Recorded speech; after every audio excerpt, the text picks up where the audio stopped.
সরকারও বেশি দিন নাই, আর সরকারের উপরে কারো কোনো কন্ট্রোলও নাই। কেন যতটা পারো লুটে পুটে নাও, কামিয়ে নাও, যতদিন চলে তারপরে দেখা যায়।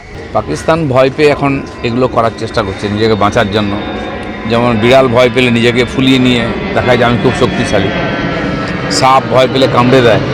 তো আজকে পাকিস্তান ভয় পেয়েছে বলে এই ধরনের ক্রিয়াকলাপ করছে, তাতে ওরই বিনাশ হবে আস্তে আস্তে। যুদ্ধ দুনিয়াতে কেউ চাইছে না এখন, কিন্তু এই ধরনের দেশের সঙ্গে থাকা, পড়োশি এরকম হয় সবসময় আপনার বিপদ, আপনার ঝামেলা আছে, তাকে ধীরে ধীরে বুঝিয়ে দেওয়ার চেষ্টা করতে হবে। এটা হয়তো একটা স্টেপ, এরপরে আরও এগোবে সরকার। টাকাটা আসবে কোত্থেকে? কিসের আধারে দিতে পারছেন উনি ভাতা? আর কতদিন দেবেন? তারা তো চাকরি পেয়েছেন সারা জীবনের জন্য, 30 বছর 35 বছর চাকরি করবেন, ততদিন কি ভাতা থাকবে?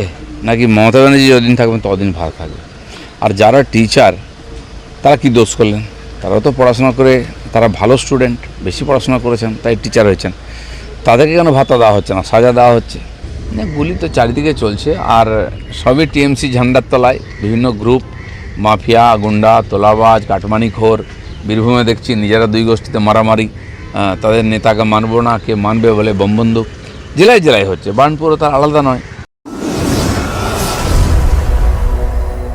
আপনারা দেখছেন বর্তমানসময়.com।